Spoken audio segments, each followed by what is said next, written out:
इतनी भरी बेरोजगारी में भी, कितनी बड़ी बेरोजगारी है, आए दिन खबर आते रहती है, अरे जानते हो उसका बीएचयू में हो गया, उसका बिहार में हो गया। ऐसी स्थिति में भी कि जब जेएनयू के स्टूडेंट एडहॉक का इंटरव्यू देने के लिए जाते हैं, एडहॉक का, परमानेंट का नहीं, तो पूछते हैं कहां से आए हैं, कहता है जेएनयू से। अच्छा बताइए कन्हैया कुमार का सपोर्ट करते हैं कि नहीं करते हैं? तब इंटरव्यू शुरू करते हैं। बताइए इन पे दया नहीं आनी चाहिए कि पॉलिटिकल साइंस का एडहॉक का टीचर का इंटरव्यू देने गए हैं तो फूको के बारे में पूछो, कन्हैया के बारे में क्यों पूछ रहे हो? क्योंकि ये पैरामीटर बन गया है देश में, ये पैमाना बन गया है कि अगर आप जेएनयू के साथ हैं तब आप पक्का वामपंथी होंगे। नहीं, ऐसा बिल्कुल भी नहीं है। और यहां खड़ा होकर के ये बात मैं कहना चाहता हूं, ठीक है मैं एक वामपंथी पार्टी से हूं, लेकिन पार्टी का प्रचार थोड़ी करने आए हैं, ऐसा बिल्कुल भी नहीं है। मैं आपको याद दिलाना चाहता हूं कि जब अब की बारी अटल बिहारी की सरकार बनी थी तो उस वक्त राम शरण शर्मा की किताब की होली जलाई गई थी।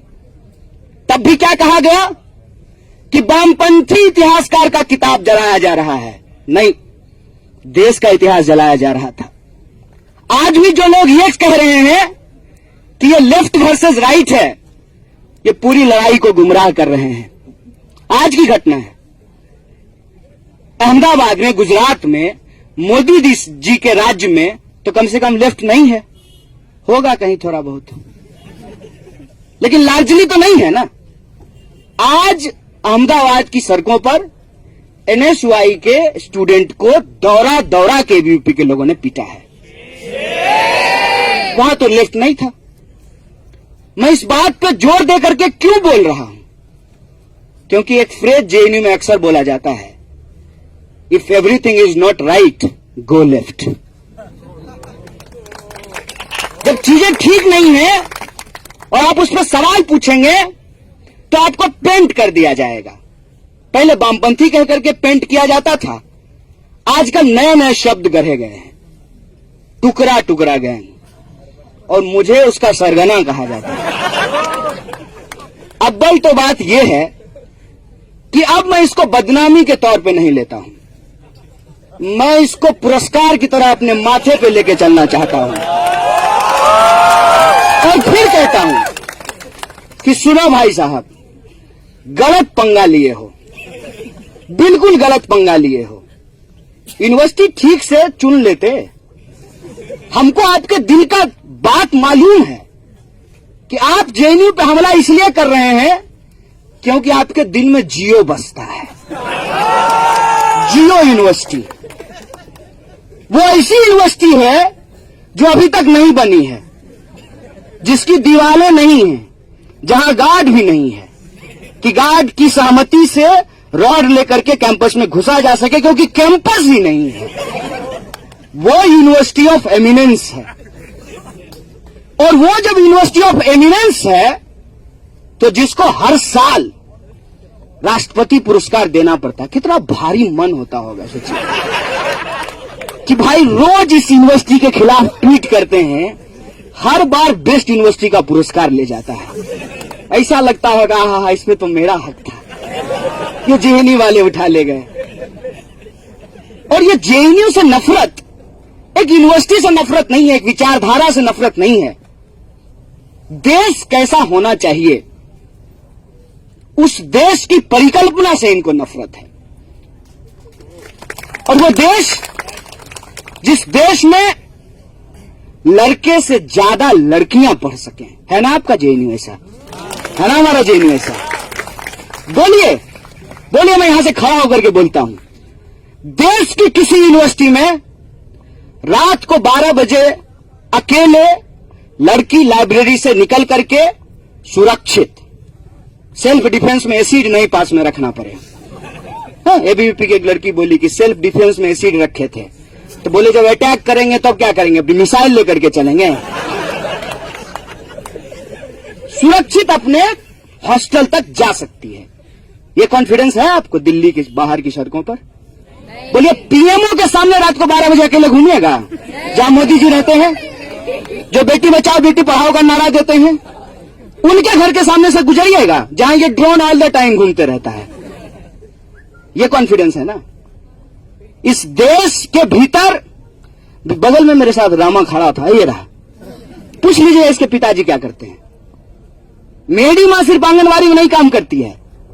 इस कैंपस के 40% स्टूडेंट ऐसे हैं जो मजदूरों, किसानों, गरीबों के बच्चे हैं, उनकी पढ़ाई के अधिकार के खिलाफ हैं ये लोग।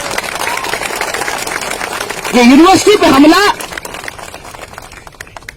टुकड़े टुकड़े गैंग कह करके जब बोला जाता है तो इस एक शब्द के साथ उस देश की परिकल्पना के ऊपर हमला किया जाता है, जिस देश की परिकल्पना में आज भी रोहित वेमुला को पढ़ने का अधिकार नहीं है और उसकी जातिगत पहचान के चलते अगर उसको फांसी लगानी पड़ती है तो हम नहीं मानते हैं आपकी इस परिकल्पना को और स्वीकार करते हैं आपकी इस परिकल्पना को। आज यहां खड़ा होकर के कहते हैं टुकड़े टुकड़े गैंग। हाँ जी बोलिए ना। आपके देश में जहां आप औरत और मर्द के बीच में भेद करना चाहते हैं, जहां आप अगरा और पिछड़ा का लड़ाई लगाना चाहते हैं, जहां आप फिर से नए तरीके का छुआछूत हमारे ऊपर थूकना चाहते हैं, जहां आप फिर से एकलव्य का पढ़ने का अधिकार और उसका अंगूठा नहीं उसका सर फोड़ना चाहते हैं, तो हम आपका टुकड़ा टुकड़ा करेंगे। ऐलान करते हैं यहां से खड़ा होकर के, बोलिए। ओन करते हैं इस बात को, हम ओन करते हैं इस बात को। नहीं चाहिए आपसे सर्टिफिकेट चाहिए ही नहीं, बिल्कुल भी नहीं चाहिए। और है हिम्मत तो आइए, सब कुछ आपका है, आपकी पुलिस है, आपका सिस्टम कहां काम नहीं करता है। अरे हम तो एआई के जमाने में रहते हैं साहब। जूता जूता बतियाइएगा फेसबुक पे जूता का प्रचार आना शुरू हो जाता है। बताइए, हमारी यूनिवर्सिटी में जो आप बार बार ये कहते हैं 3000 कंडोम पाया गया, तो यहां पे जो है हिंदुओं का मजाक बनाया जाता है, तो यहां पे आर्मी के खिलाफ बोला जाता है। अल्टीमेटली आप कहना क्या चाहते हैं? एक बात बता दीजिए कि आपको दिक्कत किससे है? हमारी दाढ़ी से, हमारे सॉल से, हमारे झोले से, हमारे चप्पल से? दिक्कत किस बात से है? दिक्कत आपको हमारे होने से है, यह बता दीजिए साहब। यह बता दीजिए कि जैसे ठाकुर अपने घर के बाहर किसी दलित को यह अलाउ नहीं करता था कि तुम जूता पहन करके जाओगे, तो हाथ में जूता लेकर के चलो।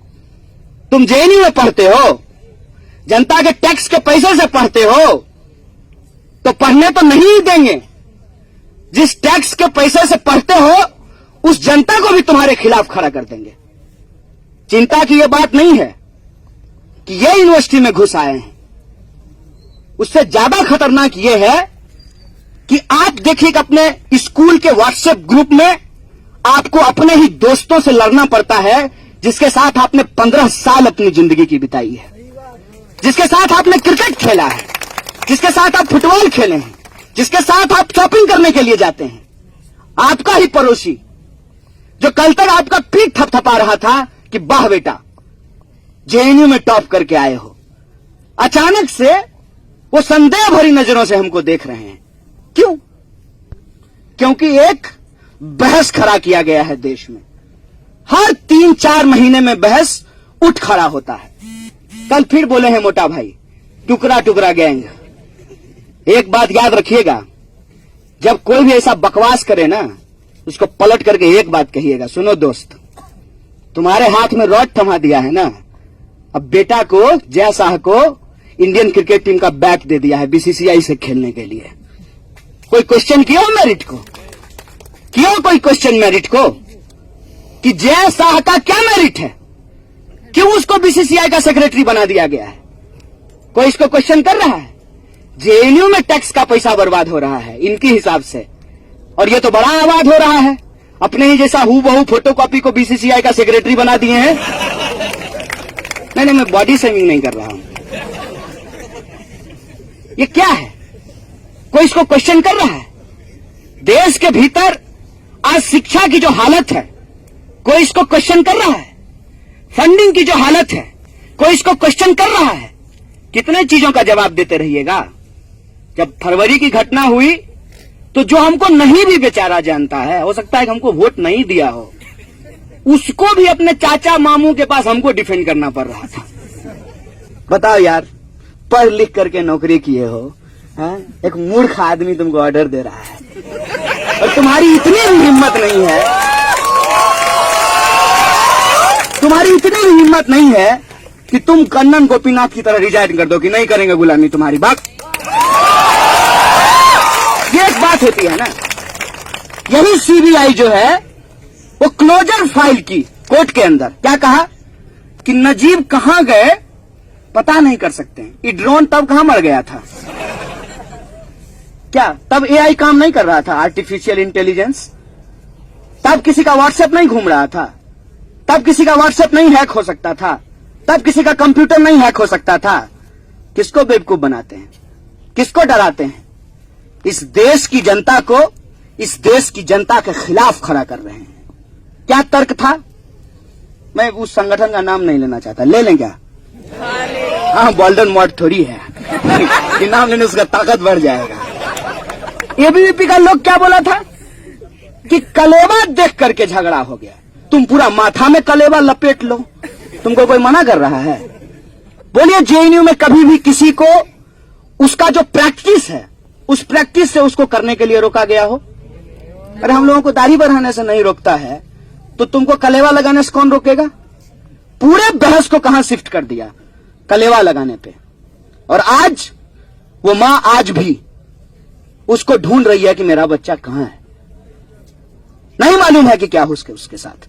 फिर यह तर्क दे करके कि जेएनयू के टीचर अपने भीतर कई स्टूडेंट को लेकर के पॉलिटिकल गैंग बनाते हैं, इसलिए एक टीचर के भीतर 3 से ज्यादा स्टूडेंट नहीं होना चाहिए। यही तर्क था ना जी। सीट कट किया गया, सीट कट कर दिया गया।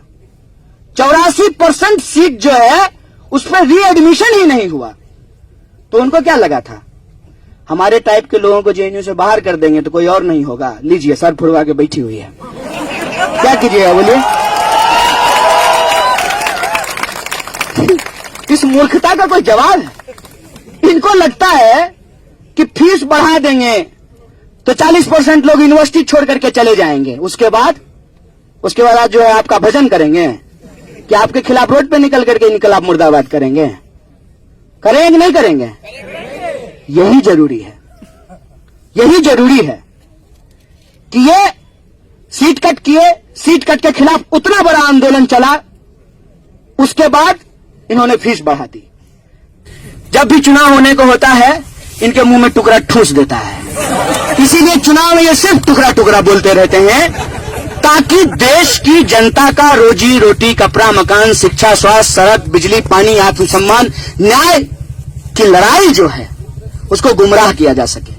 दिल्ली का चुनाव है, फिर से जो है जनवरी बीत रहा है, फरवरी का महीना है। फरवरी ऐतिहासिक रूप से हम लोगों के साथ जुड़ गया है। तो चुनावी मौके में जब भाजपा के पास कोई मुख्यमंत्री का चेहरा नहीं है, अभी कल नाम अभी एम्स की चर्चा हो रही थी, तो तीनों जो है मुख्यमंत्री उम्मीदवार है। मीनाक्षी लेखी भी और नहीं जिंकिया का पापा ने मनोज तिवारी नाम है उसका, और तीसरा वो विजय गोयल। अब देखिए मजेदार बात क्या है, मनोज तिवारी जो है वो पूर्वांचल के वोटर को रिझा रहे हैं। बगल वाली जान मारेली गा गा करके रिझा रहे हैं। अब विजय गोयल जो है वो चाहता है कि दिल्ली के लोगों को रिझाया जाए, तो अति उत्साह में स्टेटमेंट दे दिया कि बिहार यूपी का लोग आकर के दिल्ली गंदा कर दिया है। कल तक कह रहे थे कि पंजाब और हरियाणा के किसान पराली जलाते हैं उससे दिल्ली गंदा हो गया, अब कह रहे हैं बिहार यूपी के लोग आके दिल्ली गंदा कर दिया। तो चेहरा है नहीं। अब मोदी जी बताइए कितनी बार कोई चीज होता है ना, ऐसा तो होगा नहीं मोदी जी बॉलिंग भी करेंगे और विकेट कीपिंग भी करेंगे। ऐसा तो होगा नहीं कि वो प्रधानमंत्री भी रहेंगे और दिल्ली के मुख्यमंत्री भी रहेंगे। तो चेहरे की समस्या है। तो भाजपा के लिए दिल्ली चुनाव में सबसे बड़ा मुद्दा जेएनयू है। बजाओ ताली। यूनिवर्सिटी 1000 एकड़ में बनी हुई इतनी बड़ी दिल्ली देश की राजधानी के चुनाव का मुद्दा है। डूब मरो यार पानी में। इतने लोगों की समस्याएं हैं, एक यूनिवर्सिटी के पीछे हाथ धो करके पड़े हुए हो। और क्रोनोलॉजी यहां का हम थोड़ा आपको समझा देते हैं।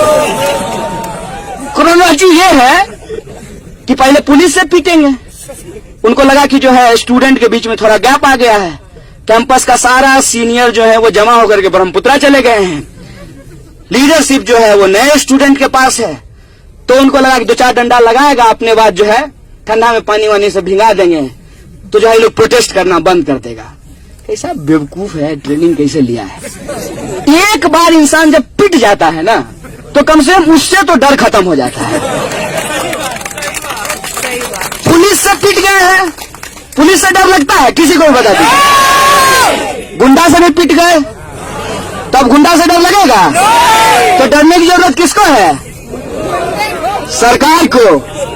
डरने की जरूरत किनको है? डराने चले थे हमको, खुद ही डर रहे हैं और मुद्दा कंट्रोल करने पे लगे हुए हैं।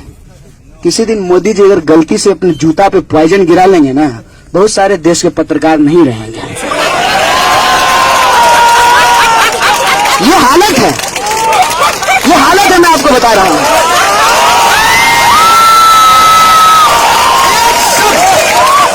एक शब्द नहीं निकलता है इनके मुंह से कि आपके संस्थान का फीस बढ़ा दिया गया है। हम लोग तो चले गए हैं जेएनयू से, आप में से बहुत सारे लोगों ने फीस दे दिया है। हम सिर्फ अपनी फीस की लड़ाई नहीं लड़ रहे हैं, हम ये सोचते हैं कि कल को कोई आंगनवाड़ी का बच्चा जेएनयू में पीएचडी कर पाएगा कि नहीं पढ़ पाएगा, ये सवाल है ना। आज एफटीआई का जो आंदोलन है उसका एंट्रेंस फीस जो है उसको 10,000 रुपया कर दिया गया है। ये बहुत आसान चीज है, सोचने में बहुत आसान लगता है, लेकिन इसी कैंपस में अगर आप जानना चाहते हैं तो जानिए। हमने यहां पढ़ाई की है 7 साल। जब एंड सेम होता है ना तो पूछिए लोगों को कि मेस बिल कैसे भरते हैं। 10 दोस्त का लिस्ट बना करके रखा है, 8 दोस्त रिजेक्ट करेगा, 2 दोस्त से आधा पैसा लेगा, तब जाकर के मेस का फीस बढ़ेगा। और फिर वो 8 को भी साइकिल में रखेगा कि अगर इस सेमेस्टर में नहीं तो उस सेमेस्टर में यार कर्जा तो लेंगे ही। दोस्तों तुमको जेआरएफ मिला है, गलती से अगर एडहॉक पढ़ाते हो तब तो पार्टी भी देना पड़ेगा तुमको। चलेगा कैसे जीवन? ऐसे ही चल रहा है ना। सोचिए कि 10,000 रुपए में किसी इंसान का सपना कि वो भी थिएटर आर्टिस्ट बन सकता है वो खत्म हो जाएगा। और देख लीजिए, हमको किसी भी कम्युनिटी से नफरत नहीं है, लेकिन जो कब्जा है जिसको कहते हैं इलिटिज्म, उस पर तो क्वेश्चन करेंगे ना कि मतलब आप ही मतलब एक्टर हैं, आपका ही बच्चा एक्टर ही बनेगा, आप एडिटर हैं, आपका ही बच्चा एडिटर भी बनेगा, आप टीचर हैं, आप ही का बच्चा टीचर भी बनेगा, तो हम जिंदगी भर भैंस चढ़ाते रहेंगे? क्या करेंगे हम? इस पर क्वेश्चन करेंगे ना। क्या हमारे जैसे लोगों के लिए, तमाम जो जेएनयू के वो लोग जो कमजोर तबके से आते हैं, हम हॉबीज में खाली लिखते रहे guitar playing, wants to play guitar.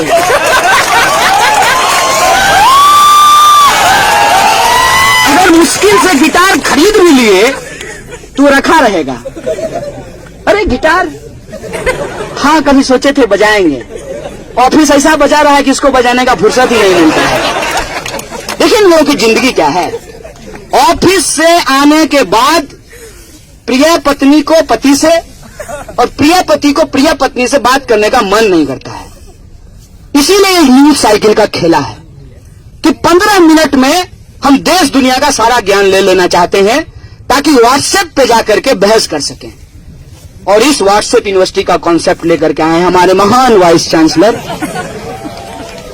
WhatsApp university अभी तक सुनते थे, जेएनयू को व्हाट्सएप यूनिवर्सिटी बना दिया ये आदमी।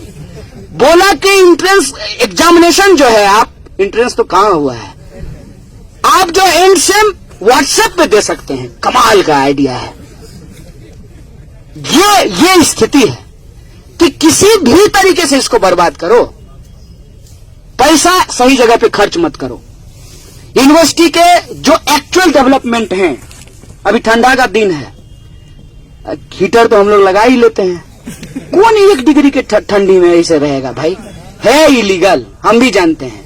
पकड़े जाते हैं तो फाइन भी दे देते हैं। लेकिन बताइए क्या करेंगे? हीटर जब जलाइएगा पुराने हॉस्टल में तो आधा घंटा जलता है, उसमें एमसीजी डाउन हो जाता है। तो एक आदमी खड़ा रहता है उठाने के लिए, देखो हम उठाए हैं पिछली बार, अभी तुम जाके उठाओ। फ्रिज से, रेफ्रिजरेटर से, वाटर कूलर से पानी लाने के लिए लड़ाई होती है। देखो हम दिन में लाए थे पानी, अभी तुम लेकर गए। हम इस बात के लिए लड़ रहे हैं, और कहां जो है दुनिया भर का क्या क्या बोलता है। कहता है इधर से फंडिंग आया है, उधर से फंडिंग आया है, इतना बदनाम कर रहा है। मांग क्या रहे हैं कि भाई पढ़ने का अधिकार भीख नहीं है, संविधान में लिखा हुआ है। हम भी देश के नागरिक हैं, हमारे माँ बाप भी टैक्स देते हैं, हमारे दोस्त भी टैक्स देते हैं। पढ़ने दो, पढ़ लेंगे तो कहीं नौकरी करेंगे तो हम भी आईटीआर भरेंगे। भर ही रहे हैं ना। जो आपके टीचर हैं, जो जेएनयू में पढ़े हैं, वो आईटीआर नहीं भरते हैं। नहीं भरेंगे सुबह उनके भी घर पे ईडी आ जाएगा, क्या बहुत जो है आंदोलन कर रहे हैं। ये सीधी सी बात है। ये लड़ाई सीधे तौर पे एक वो लोग हैं जो पढ़ने लिखने के अधिकार से इस देश की बहुसंख्यक आबादी को वंचित कर देना चाहते हैं। दूसरी तरफ आप लोग हैं जो कहते हैं कि पढ़ने लिखने का अधिकार सबका अधिकार है, और यह लड़ाई सही लड़ाई है। चाहे आपको जो भी कीमत चुकानी पड़े, वो कीमत चुकाने के लिए आप तैयार रहिए। जो रास्ता आपने इस देश को दिखाया है, देश धीरे धीरे उस रास्ते पर चलने के लिए तैयार है।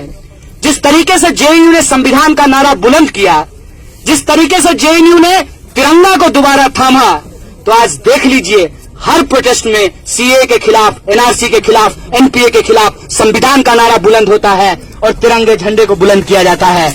मुझे लगता है कि ये स्पिरिट ऑफ डेमोक्रेसी है।